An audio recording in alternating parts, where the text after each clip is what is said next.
Welcome back to House TV Live. I'm Rick Spence, and joining me today is Karen McAloon with Times8 Property and Design out of San Francisco and LA. You just did a remodel, well, not even a remodel, total gut job outside Joshua Tree. This is one of the most amazing before and afters I've ever seen in my life. So I want to walk through it with you because it's just like, it doesn't even look like the same place. I mean, it's just crazy what you did to this place. Oh, thank you very much, and thank you for having me today. Tell me about this home. What would make you want to buy a home like this? There has to be something really special about the property, the house that makes it stand out. This one was because Palm Avenue sits up on a little hill and it overlooks this valley. So the views are just amazing. The sunset views, the sunrise views, it's just amazing. And there was a lot of old growth on the property, and especially out in the desert where landscape can take decades or centuries to grow in, having an already established landscape plan to work with is huge. It was 1 bedroom, 1 bath. It's about 650 square feet. It had a concrete pad that was a kind of covered patio. But other than that, it was 1 bedroom, 1 bath, very small, very well loved. All right, so tell me what you did to that main area where the fireplace and the little table is. Let's walk through that first. That was the living room with the fireplace, but you had to enter the house through the kitchen and then walk into the living room. So it just made sense to open up that side of the house. The fireplace was great. The room was a pretty good size. And most importantly, there were 5 or 6 mature palm trees right out in front of that living room, and you couldn't really see them, and they weren't being showcased. And that's a natural feature of the house. We didn't have to pay for those. They were already there. So when I'm designing a space, I try and think, how can I take, all the positives that are there and then just enhance them? We put in new windows and then a front door right in the center of that wall. So now as you approach the house, because that's where the front door is, you're kind of forced to look at all of those great palm trees. It just frames out the entrance really nicely. We got bigger windows, and I had the contractor set them a little bit lower in the wall so that as you're sitting on the couch, that's where the sunset is. That's the view of the sunset. Everything just looks so much more substantial and beautiful and clean. I'm blown away. I mean, it's really awesome. So was that's the concrete footing that you guys just stained, or what'd you do with the floor in there? Yeah, so there was a linoleum floor covering over that, and we just took that up, had the concrete pad. We just polished that, shined it up. It's kind of the style out in the desert and Joshua Tree because there's so much dust and dirt and things like that. It's also just the look. Polished concrete floors are hot out there. One of your signature moves is the jute rug with the rug on top. I see you've repeated your signature move in this space. It's the catch-all for all design. They fit into any design. They just bring an earthiness, textural quality. They're easy to clean. They catch dirt. They catch dust. They're just fantastic. And then we threw in a couple of Moroccan rugs to add a little bit of color. But kept it pretty simple. Again, with the concrete floors, one of the reasons that people like them out in the desert is when it gets hot in the summertime, even with air conditioning, you don't really want heavy carpeted floors. You want some cool stone, concrete, that kind of thing. Absolutely. And I dig the couch. Love that orange. It's a bold couch, and because the space is so simple, it can handle really bold pieces of furniture. Looks like you added some nice can lights in there. Did you do anything technology-wise in the space?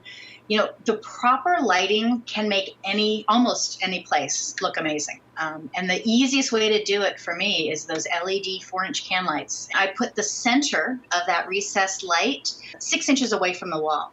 So what it really does is it creates more of a wall wash kind of effect. And then I just put tons of them in, and then you put them on a dimmer. Because that way, when you walk into the house, and if the dimmer's on high and you turn it on, the whole room just lights up.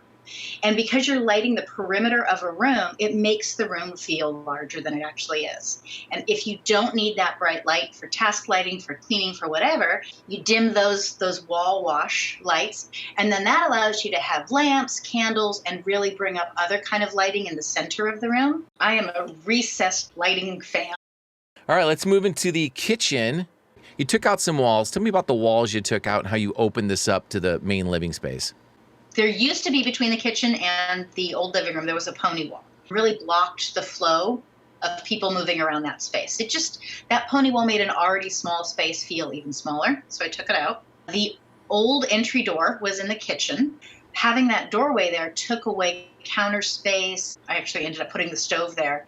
So it just didn't make sense to have an entry into the kitchen and you're in a small kitchen, because then you're just taking away your available workspace. And then the rest, we just opened everything out, put in some windows, bring in lots of air and light. New cabinets. We use cement tile on the kitchen backsplash. Really fun because they have more of a matte look to them. So you can get really vibrant colors, but because it's a matte finish, they're not too shiny and too bright. They're 8x8-inch tiles. I just rotated them around to create a pattern.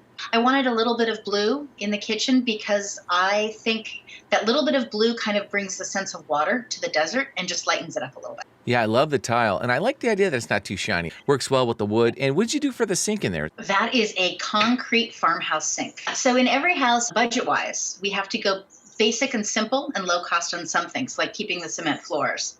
And the kitchen cabinets were from a pretty straightforward, less expensive place. But then I get extra money to splurge. So I can do things like the cafe stove, I can do a cement farmhouse sink, I can do the cement tile. And then those are the things that pop and stand out when you first come into the kitchen. What about the open shelving? You have cabinets below, but not really a whole lot up. It's just open. A couple of things. Having open shelving above keeps a small kitchen feeling more open. It visually kind of lightens up the space. And I think in today's day and age, people are really getting away from this idea that you have to have a ton of stuff. You know, utilitarian kind of pots, pans, things down in the cabinets. And then you're going to have your pretty wine glasses, your plates, your Heath ceramic, that kind of stuff you want to put out and show it off. And a lot of people are making their choice of dinnerware part of their design and their decor. So this just lets you show those off. Nice. Like it. All right, let's go into the master bedroom now, because this place looks dramatically different, but you didn't do that much physically to it. You just made it look beautiful. Yes. So that was another selling point of this house. Not every room needed to be completely torn down and rebuilt. And the master bedroom is a good example of that. It had really strong bones. It had a set of French doors. It had a good sized closet. So really all we did here was take up the old carpet, polish the concrete floor. We put on new closet doors. We added all the recessed lighting. You know, it's quality over quantity. And so having an open, airy room just helps make those pieces that you do choose to bring into your home stand out even more. Great. Let's go into another well-loved space, the bathroom. We ripped everything out. I was trying to fit a bathtub in there. In the end, we just ended up keeping the same layout. Where the tub was, there was a shub tower combination. We just made that a walk-in shower. We put up a glass shower panel to help keep the space feeling open, airy. The sink stayed the same, but we changed out the vanity. The toilet we just replaced. Tell me a little bit about the hardware. So we put all new hardware in, and over the sink, we did the in-wall faucet. And what this does is allows more vanity top and counter space. So as if you're visiting and you've got your little toiletry case that you need to open, if you've got all your bottles of lotions and potions, not having the faucet on the deck of the vanity, but by putting it up on the wall, really opens up for more usable space on the vanity. Yeah, that's great. It's practical. That's something to think about, because I know I'm always bumping into things with the handles. All right, let's jump into the little guest room you added, where you added on to the concrete pad. Now, how much space is this? It looks fairly small, but this is like another bedroom here. So this was the old patio, and we just enclosed it with walls, electricity, insulation, and ceiling. It's probably about 7 feet wide, I think about 14 feet long. So it's not huge. Having the second bedroom serve multiple purposes. There's 2 twin beds that fit into an L shape. You stack them up with pillows, and now it's a lounge space. You can put a TV in there, you can hang out, you can be reading in there separate from the rest of the house. It's really a multi-purpose room.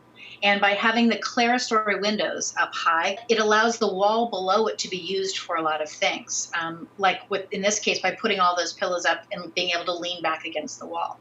If we'd had normal windows on that wall, you couldn't really lean back against the windows. Then off on the main wall, we put in 2 huge windows, the same windows that I put in the living room. Those windows I placed so that when you are walking into that second bedroom from the dining room, you see the best view out over the valley. I literally had the contractor stand there with the 2x4s and move them around until I found the perfect placement for these windows, which I highly recommend if you are redoing a house and you're building it, remodeling it. Don't be afraid to do the weirdest, craziest things and ask it of your contractor. Well, congratulations, and thanks for taking the time to walk us through it. I can't wait to see more of your work in the future and come see it again, do a special, and hopefully talk to one of your clients because you're doing such amazing work. I know you've got some great stories, and we'll stay in touch. Thanks again, Karen.